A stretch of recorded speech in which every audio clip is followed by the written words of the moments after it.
Faithful Responders consists of 2 deputies and 2 firefighters with nearly 40 combined years of service as first responders. Scotty, Jonathan, Clint, and Jacob invite you to listen as they discuss various issues that first responders deal with in their daily lives as well as on the job. The crazy schedules, training, mandatory OT, and the extra gigs provide little time for family, let alone going to or committing to a church. Their prayer is that this will be something used to help keep you encouraged and equipped in your faith. So sit on back, but don't fall asleep. Yes, that means you firefighters. And as always, stay safe.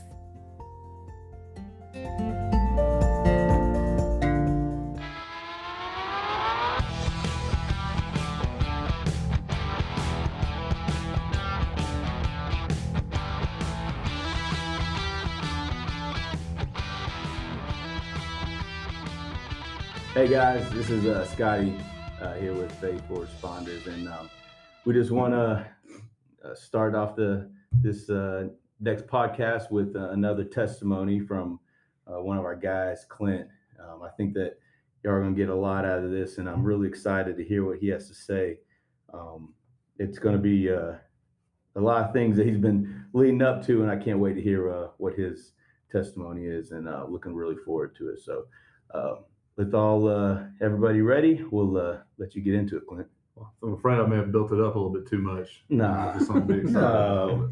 Man, so we just heard Scotty's in the last episode, and it's an awesome story. Appreciate you taking the time and sharing all that with us, man. I know that it's tough. Sometimes we're recalling some of the tougher times of our lives, but it's awesome that we can share what we've learned from those times.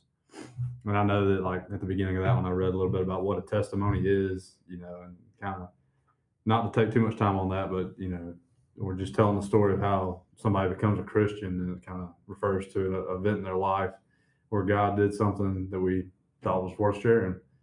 And I've heard testimonies before where people tell the story of, how they became a Christian. And, sometimes people are into the alcohol, alcoholics or addicted to drugs, whatever.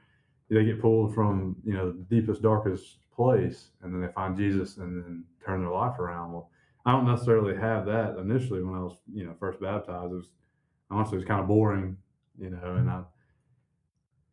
I'm thinking back on it, and what I've kind of mentioned before is it's cool looking back at your life and seeing what God has put into place, the pieces that he's put in place when he put them there to kind of get you to where he wants you to be. And I couldn't have planned my life any better if I had tried. And I know I mentioned that before. And so the more I thought about it, the more I feel like, and I just kind of see what you guys think. And, I feel like a person's testimony can change over time. And it maybe not change. Change may not be the right word, but it grows over time. I would agree. I know what you're saying. I would agree with that. And I feel like that was kind of the story. Like your testimony wasn't just one thing, one and done kind of deal. You told us about multiple things in your life that places that you've seen God, situations that you've gone through that have built that relationship with you, and times that you've had God there with you and stuff like that. And I feel the same way. I feel like there's a lot of times in my life that I can share. We could be here for days, really. But, try to keep it a little bit shorter. I grew up in a Christian family. I was surrounded by God and, went to church from the beginning of my life. Wasn't there every Sunday. There's a lot of times I didn't want to go, stuff like that as a young guy. And I'm a big outdoorsman. I love hunting and fishing. I grew up doing that with my dad. And, just a quick part about when I decided to be baptized, I was actually sitting in a deer stand in the evening. And I was like, you know what? We had a great relationship with the preacher at our church. We call him PB, Preacher Bill, just an awesome guy. Had a great impact in my life, and I was like, man, I'd like for him to baptize me. And I was like, kind of thinking about what that meant. And I was sitting there that afternoon. I was hunting. I didn't necessarily have that on my mind to begin with, but it just kind of came to my mind like, I want Jesus in my life. I want Jesus in my heart.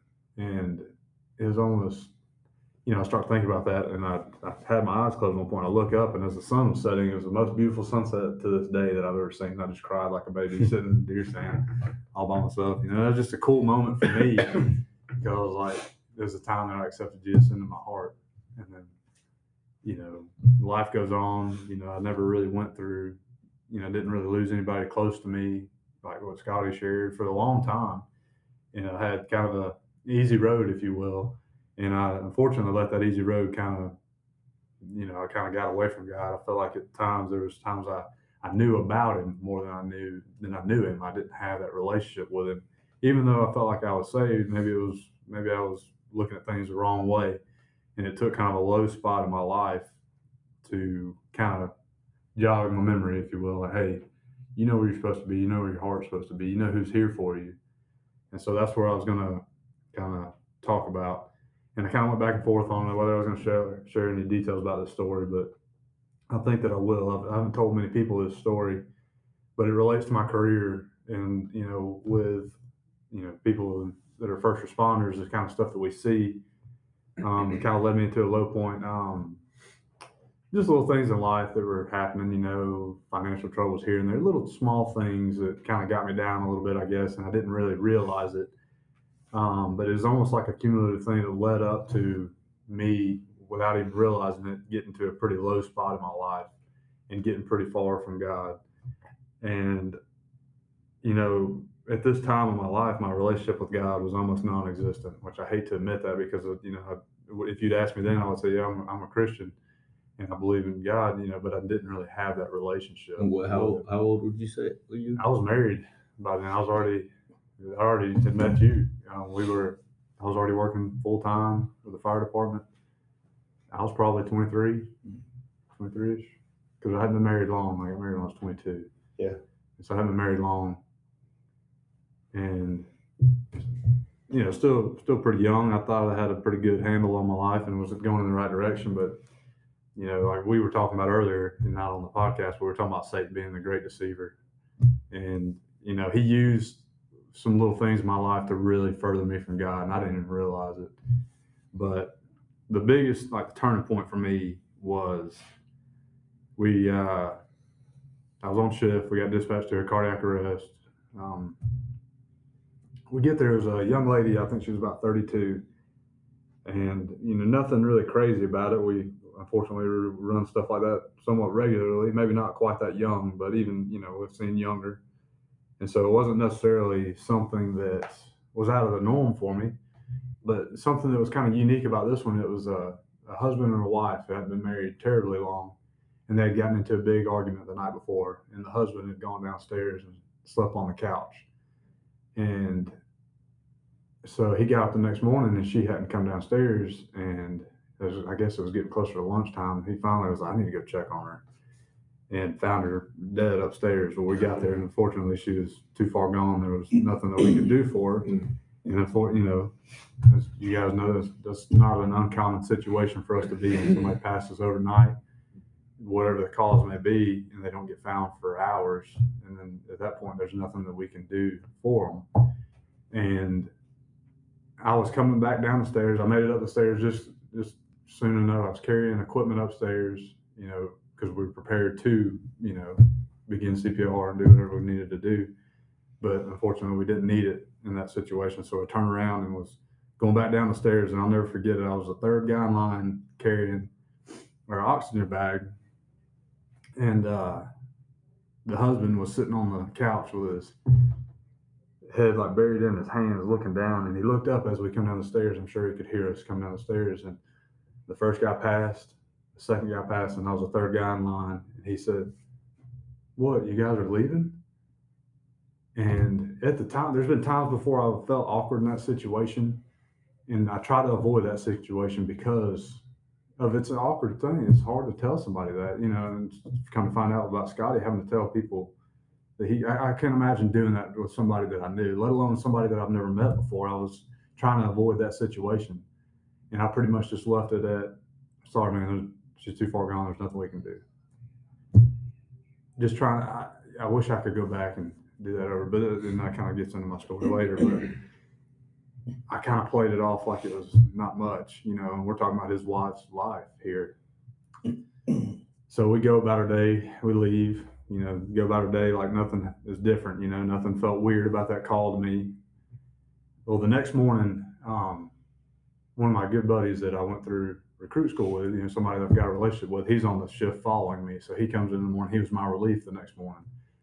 And he had been at the station, it was getting about time for me to leave, to go home. I'm just kind of hanging out, shooting breeze with the guys before I leave.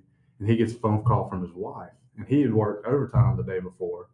So he wasn't at home. Somebody had broken into their house that night. So I was like, dude, get out of here, go. I'll hang out, until you get here, until they find somebody for you. I don't have anything going on today. I'll hang out here. And I'll tell you what, maybe an hour later, we get dispatched to a cardiac arrest. I'm riding till we're on the truck. So, kind of hear the address and stuff. I didn't think anything of it. Well, when we pulled in the neighborhood, I'm like, this is weird. We ran a cardiac arrest in this neighborhood yesterday. And we pull up to the same house. I'm like, the heck, man? I wonder, because we've had issues before where they accidentally dispatch us to a previous address or whatever. And so in my mind, I'm thinking, maybe I got this wrong, because it was roughly the same time of day as the day before that we, ran the cardiac arrest there with the young woman. And what it was is the husband had, he took a bunch of pills to try to kill himself, and it wasn't working quick enough. So then he got out a knife and slit his own throat and killed himself because of I'm assuming the guilt that he felt from having an argument with his wife and her passing. And I immediately felt like almost mad at myself. Like, maybe you could have avoided this. You could have sat down with him, talked with him, or something. Maybe that's all he needed, and he might still be here. But I was too worried about avoiding an awkward situation that I just, wrote it off and got out of there as quick as I could. And I wish that I could redo that to this day. I wish I could go back. And I didn't tell anybody about that. I mean, the guys there knew that we had run there before, like the day before. They knew the situation, but they didn't know what the place had put me. And man, the guilt that I felt and almost anger towards myself was something that I just let fester and build up. And then after that, it seemed like we just kept running just crazy calls that I just couldn't shake. It sucks how that happens. And it's just like one after the other, just little crazy things. Like we get dispatched to a guy having a nosebleed, and so we think nothing to it. So I was on the ambulance that day, and we canceled the engine that was coming with us. And we get there, and it looks like a murder scene in the front yard. As a kid, it called about his grandfather who had lung cancer, and he was literally like coughing his lungs up. Just little things like that. And I just couldn't shake it, man. It seemed like every shift we were running something after that, and I just things that I don't know if they, there's just not normal things for people to see. I shouldn't say it's normal, but stuff like that I'd seen before had never really bothered me, and it never really got to me. And it got me in a pretty low spot. And I was too proud to tell anybody, because it's our job. We're not supposed to feel the way that I felt. And like I say, I started getting short with my wife, just being rude to her, the most amazing person I know, the biggest support of my life. And I didn't tell her about what had happened. She didn't know. She just thinks her husband's being a jerk about stuff. And maybe it wasn't as bad as I remember it, but I'm mad at myself for being that way too, letting it really just affect all aspects of my life. The guilt that I felt for not doing, I came into this career to try to help people, and I failed to do that. I had that opportunity, and I failed to do it. It kept almost like a downward spiral. I felt, I felt alone, but I never reached out to anybody either. And one of the biggest things that I never did is I never prayed about it or anything. And I think Satan had used that. I'd gotten, like I mentioned, my relationship with God wasn't. It was almost non-existent at that point. I knew about God, and I knew I'd already accepted Jesus Christ as my Lord, my Savior, and I just had let myself get so far away from it that I didn't have it to lean on. And then there's one day I just remember getting on my knees and just praying, God, please help me. And and we've talked about mental health before. I know I've talked about y'all about why I want to be there for other first responders if they're ever going through anything like this, is because I don't know that I ever would have acted on it, but the thought of suicide wasn't now I'm like, no, dude, no way. There's no way in the world I would ever do that. I can tell you that now. And I would, but at the time, it wasn't necessarily I thought that I would do it, but it was almost like, it wasn't like a crazy thought. It was almost like, I don't know how to explain it. It was almost like a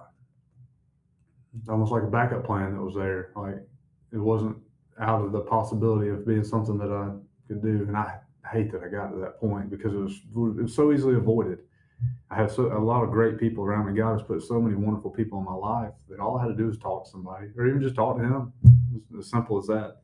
And I let it get too bad before I finally did. I shouldn't say I never did it, because I did finally get down on my knees, and I was just like, God, I need you. I need you in my life, and I know that you're there. And I'm sorry that I haven't,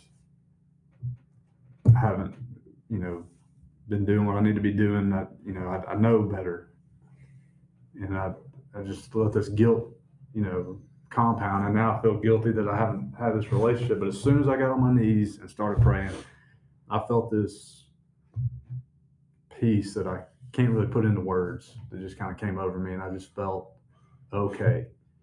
And I was like, why didn't I do this before? I was like, you fool. You knew he was there, you know what to do, and you just didn't do it. And then I just can't describe the way that I felt then. And my life immediately turned around. It seemed like as soon as that happened, everything's going right now. And I think that was God reminding me, like, hey, in the hard times, you need me. In the good times, you need me, but in the hard times, you need me, and I am there. I will always be there. And so I don't know, I guess I just had to get to that low point to know, hey, He's here with me. Even when I felt alone, and quite honestly, I was afraid at times, but even then, He was there. What's crazy is that you say that, and most people, when they are in the bad times is when they look for God. But what's crazy is one of the things that a lot of men, especially in our profession, will do is we actually do the opposite. Like we don't want to be that weakling that goes and asks for help from somebody or from someone else. It's in my opinion a tragedy and a failure of the fire service or first responding in general. Right. Well, I think a lot of the mindset is we're supposed to help people. We don't need the help, and I kind of felt that way. Well, man, this is your job. Why are you being a big baby about it? And I just wish I could go back and stop myself from getting to the point I did. But at the same time, I'm where I'm at now because of some of the things. I learned that lesson through going through that experience. So I don't know that I'd necessarily change it, but if I could stop somebody else from getting to that low point or help somebody avoid doing the unspeakable, which unfortunately is too common, and I hate hearing that, man. Because it's not.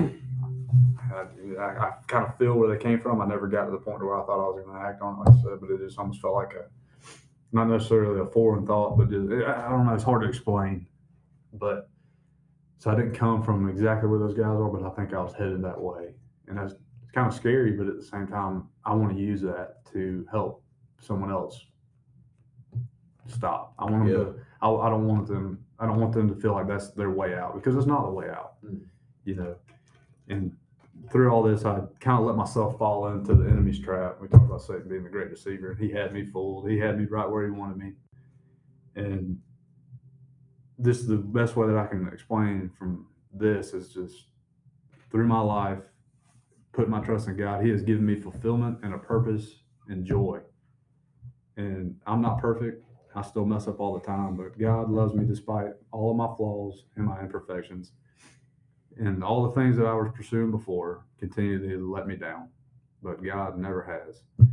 And so one of my favorite songs, I know we've been kind of talking about some music and stuff like that, but one of my favorite songs ever is Voice of Truth by Casting Crowns. And one of my favorite lines is, of all the voices calling out to me, I will choose to listen and believe the voice of truth.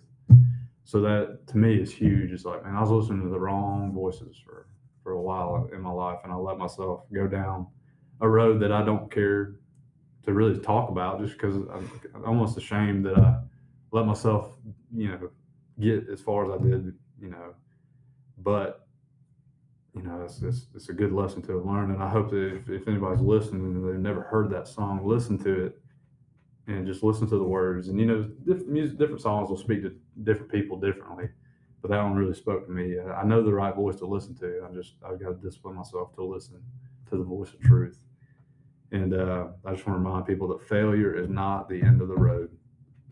If you've fallen, don't let it defeat you. Get up. Get up. Christ has already conquered your storm. This battle is already won.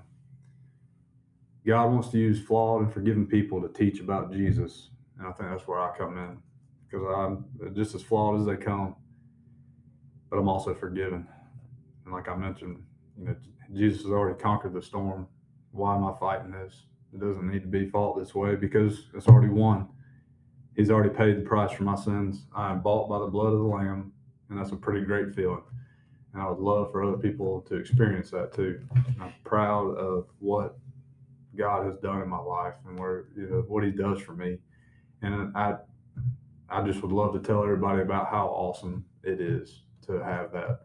And so, like we talked about earlier, there's more things that happen in life. There's ups and downs. And I'm not saying that if you accept Jesus into your heart and that you repent, that life is going to be smooth sailing from then on. I know that's been mentioned. It's not. Mm-hmm. But it definitely makes the tough times a lot easier to navigate when you have that relationship to lean on. And so just know that the chapter you are currently in your life may not work out the way you hope, and pray that it will. But with Jesus Christ, your story will have a happy ending. And so I just want to fast forward to something pretty recent with us.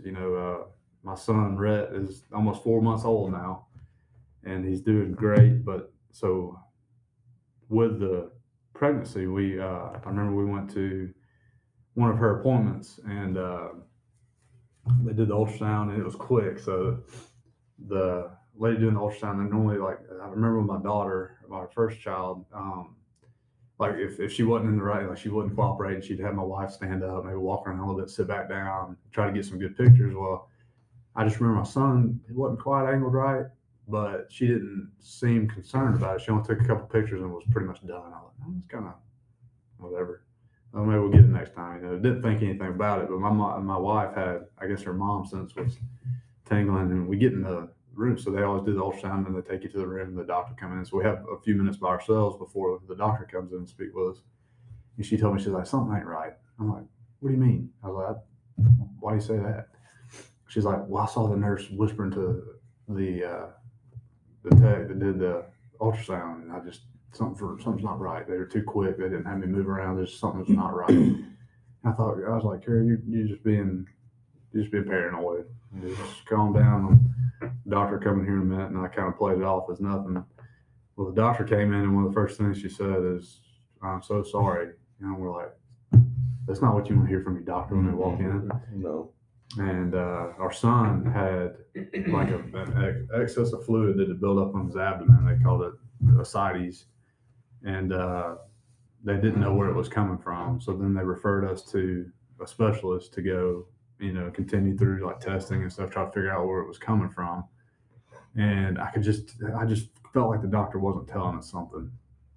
And so, of course we're worried. My wife is getting emotional and stuff like that. Well, she went to the restroom. And so I stepped into the doctor's office, and I was like, hey doc, I just feel like there's something that you didn't, not that you're holding anything back from us, but I just felt like there was something that you wanted to tell us that you couldn't. And I was like, I don't know what to think. I don't know how to prepare myself to support my wife, not knowing what in the world to think. And she told me, she said, well, the only time I've ever seen a case like this, the baby had already passed before they had found it. And so, of course, that gives me, my mind's running a million miles an hour in different ways. I don't know what to think. And I don't want to tell my wife that, because she's going to freak out even more than she already is. Mm-hmm. And then, so they had to go do some blood work for her. So while she was waiting on the blood work, I started, one of the worst things ever, to get on Google and look up something, I started looking up stuff, and everything I read was extremely negative. And so when they took her into the room to draw blood and everything, I stepped outside and called my dad, and I remember talking to him. I was like, Dad, I don't know how to tell her, but I don't think he's going to make it. I just don't know how to tell her that. And he's like, son, there's only one thing you can do. And he said, give it to God. And, it's like when he said that, it was like a light bulb goes off in my head. I'm like, why didn't I think of that? I know, and through stuff I've been through before, why not put that trust in him? And this has all happened within like a 10-minute span. So, I was like, "You're right, Dad." And I remember just praying. I was like, "God, this is yours. This is your battle, and I trust you, and I trust your plan." And I gave it to him, and I felt that peace again that I talked about. That peace just come over me, and it was almost. I talked to my wife, and we prayed together in the car right after that, and we both felt that peace. This is a peace that you can't really describe unless I feel like you've experienced that, and that's God to me. Like you talk about, that was God there. He was there with us in that time. He provided us peace and comfort that only you can experience through Him. And I know He was there with us. But anyways, we both started talking, and there was a time that we almost felt guilty about how calm we were about it. And we'd had some other stuff happen that just come to my mind. That we had a couple other things happen that week.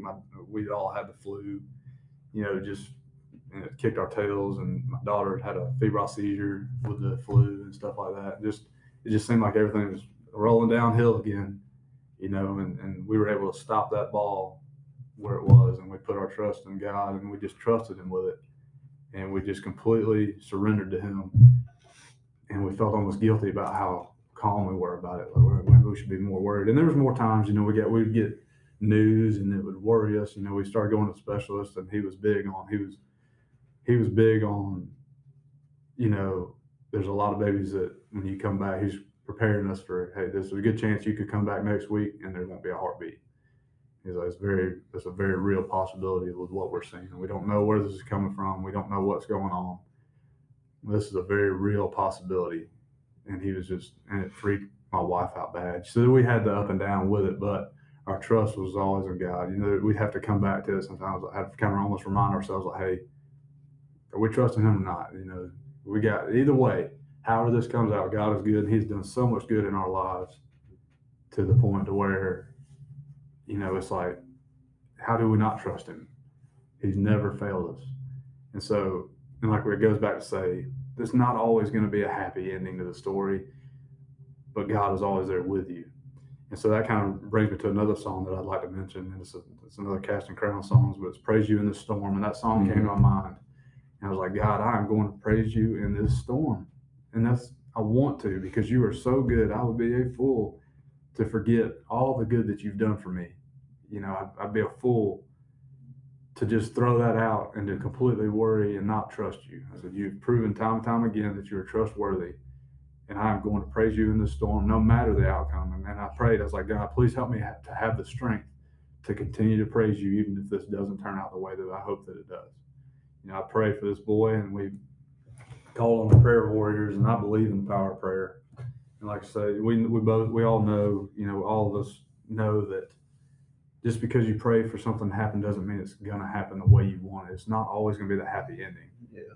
But I do believe in the power of prayer, and I think my son he's a great example of that, because, like I say, he's almost 4 months old now, and he's healthy.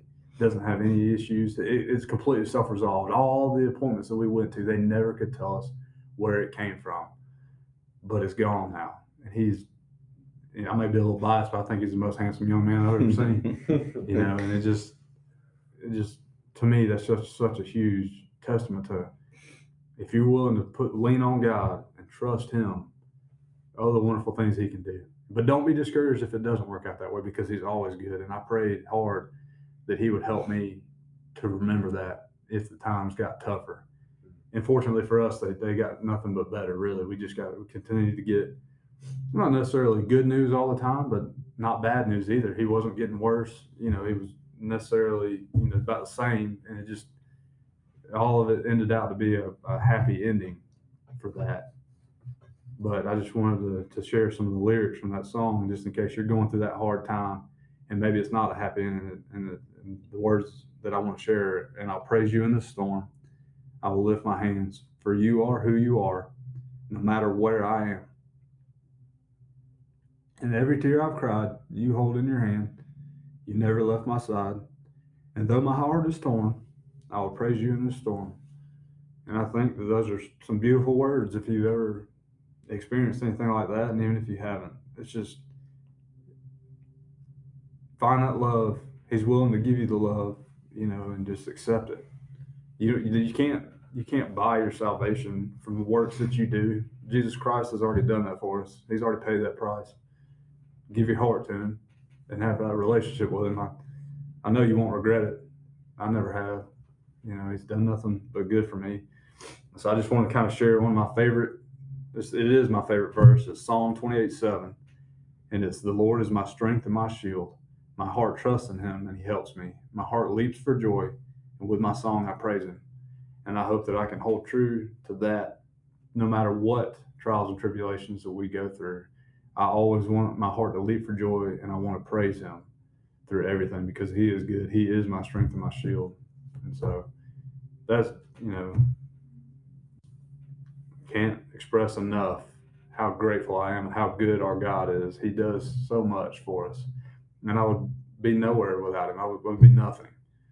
And at times we might be a little short on money, or, just going through different types of hardships. There's times that I'm trying to think, well, what can I do to make this happen? Where I just got to trust, I got to trust that God's going to provide the work, God's going to provide, and he always does.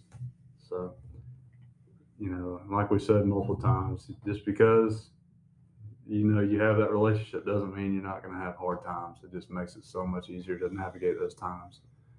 And so, that's kind of my story. And, I'm sure it'll continue to grow. We talked about, Scotty's a little longer because he's a little older. But, but I think that everybody's testimony is going to grow as they go through life and they go through different things. But well, I'll tell you something that you say. It makes it easier when you have the Lord within you and inside you, and you're praying to him. You have somebody that you feel like is there listening, and that is listening. I didn't mention this in mine, but when my two buddies passed away, a lot of people reaching out and trying to make sure it's okay. But the one thing that stuck out about that whole time was it was the next day, and I was sitting in my room. I didn't leave my couch. I sat in my room and I played Madden. I mean, from the time I woke up to the time I went to bed, like I just didn't want to talk to anybody. I checked out. And I remember my other buddy that I grew up with, even before I knew Andre and Willie, Michael Mascari is his name. I'll never forget this.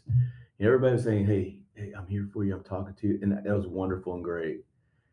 I'll never forget this. I was sitting up there.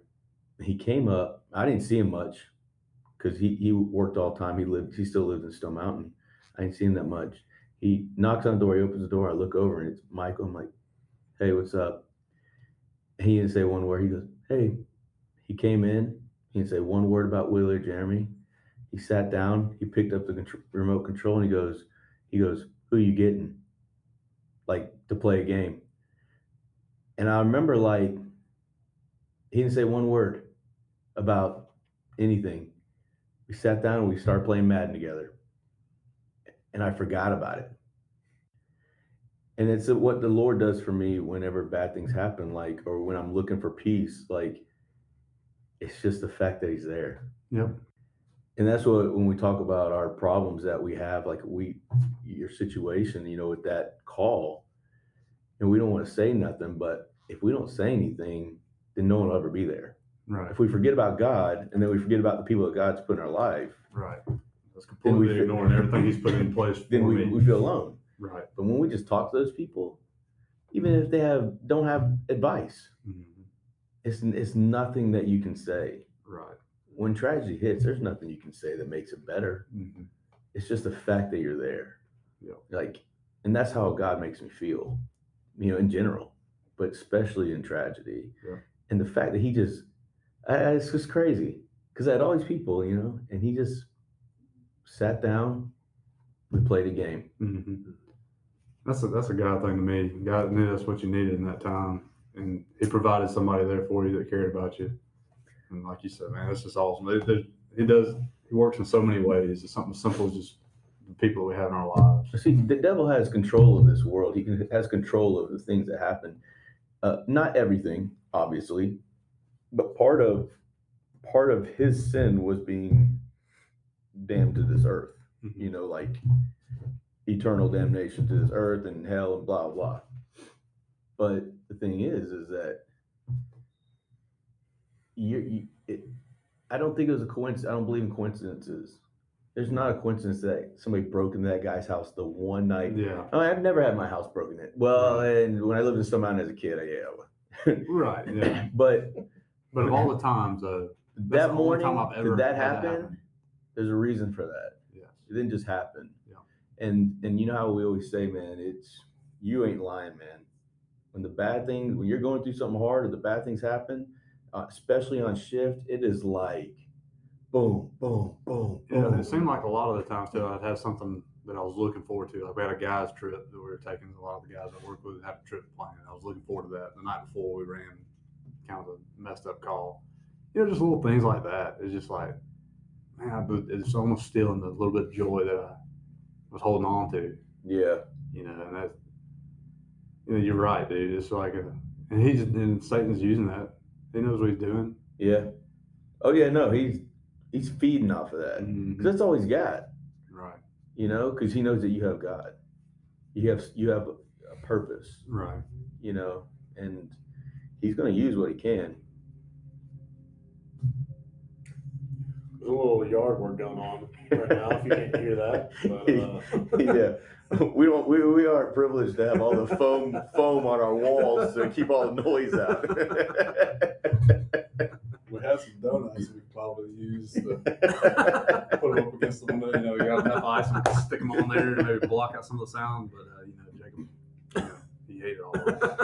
I was saying we could use the donut box because it's empty.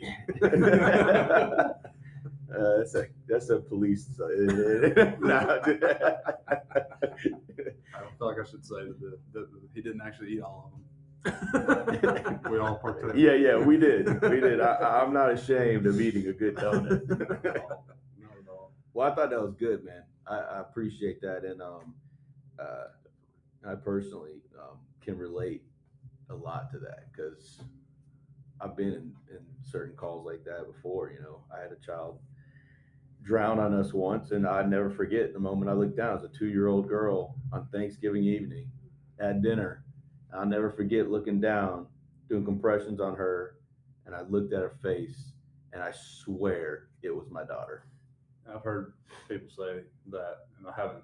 Thank you. I haven't had that situation since I've had kids, but before, And I remember you talking about your buddy's dad when you called, just hearing that scream, and you can still hear it. The very first pediatric arrest I ever ran, I can still hear that mom scream just like it was yesterday.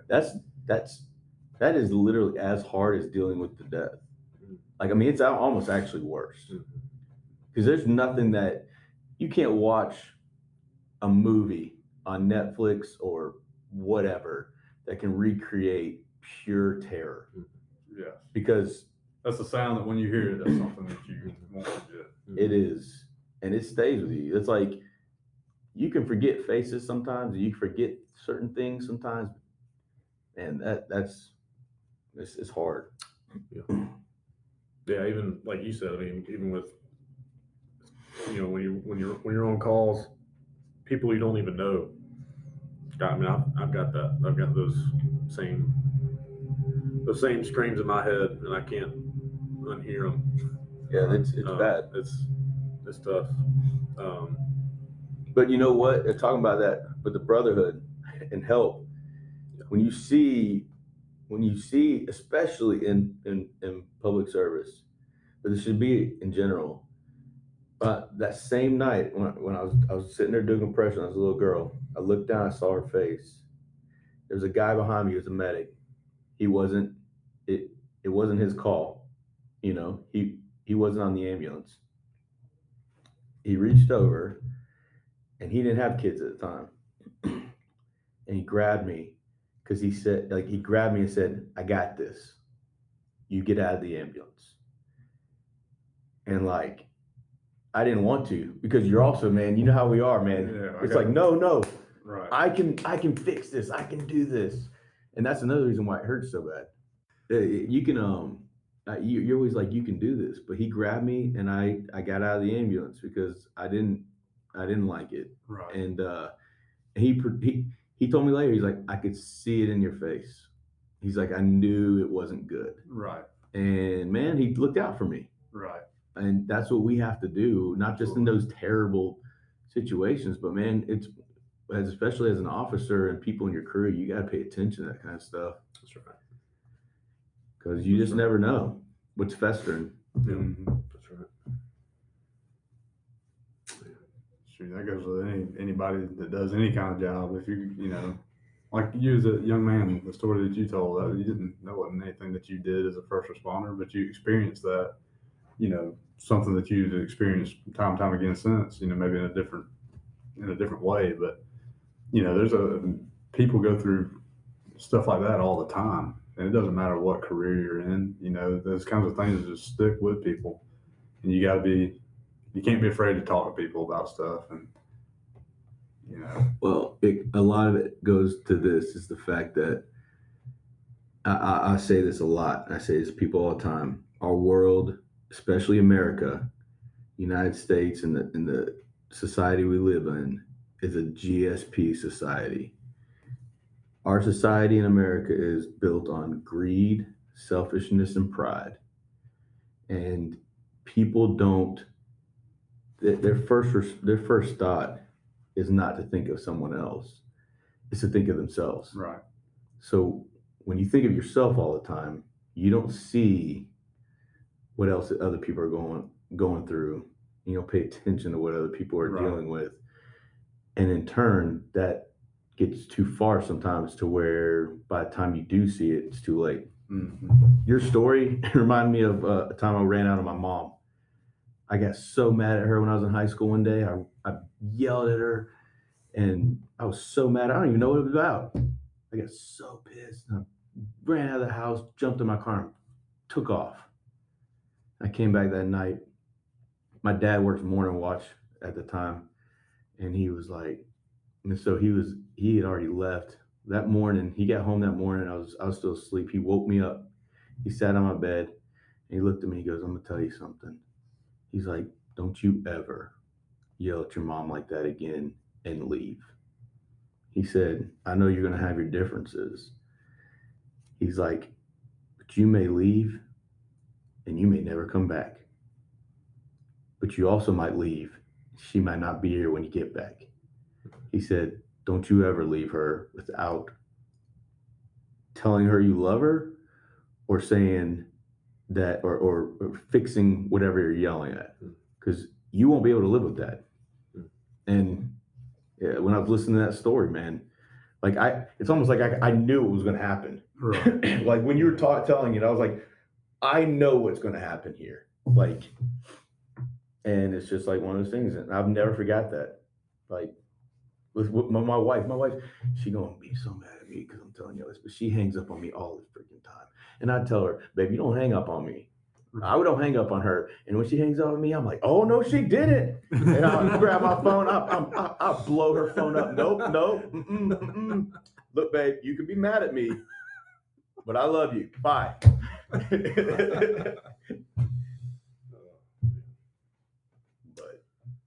Clint, I wanted to just share this first based off of something you said you said it at the very end, but basically you said, you know, I know we're kind of ragging on Scotty about being older, but bring it. But what you said was true, and you know, as we get older, our stories and testimonies may change a little bit, or not change, but you know, get added to. We'll continue to learn things. And Philippians 1:6 says, "I'm sure of this, that he who started a good work in you will carry it on to completion until the day of Christ Jesus." So, amen. God's going to continue to work on us day by day until we're with Him in glory. Our testimony is a dash. Yeah. Between our names when we pass away. Yeah. It always changes. Mm-hmm. What was my testimony before my friends passed away? What was your testimony before you went through that tragedy at work? Yeah. Like, our testimony never stops. Right. That's why we have to act and do the things we do. Yeah. Yeah. And ultimately, it's, you know, not to be cheesy or cliche, but, you know, ultimately it's His story. It's God's story, right? That's true. That's a good point. And But if you're listening and you just feel like you're too far, because I think sometimes we get a little bit guilty too. Like, man, I've gotten way too far. I'm too far gone. I've let myself get too attached to these things, or whatever the case may be. You're never too far. He's always with you. He's That's not right. going to give up on you That's ever. Like I said before, that battle is won. Yeah. that's right. Good stuff. Well, I think that about does it for this episode. But like I said before, if y'all have any questions, or if y'all want to talk to somebody and have somebody to talk to, just email us at respondcommunity@gmail.com. That's respondcommunity, all one word, at gmail.com. Please don't hesitate. If for some That's reason right. something's weighing on your heart and you just want some guys to talk to, whether you're a first responder or not, it doesn't matter. Yeah. All of us would be more than happy to talk to you. That's right. And I if think you I need- speak for all of us. If you need real help and you just really need to find some answers and you need a little bit more than just to talk to somebody, we know people that can help you. That's right. We can steer you in the right direction to send you to someone that can help. It's not about us, it's about you. If you put others before yourself, it's about them. That's why it's about you for us. So we're just here trying to open up some light. That's right. I appreciate y'all taking time to listen to our stories too, man. Yeah, thank y'all so much. Peace.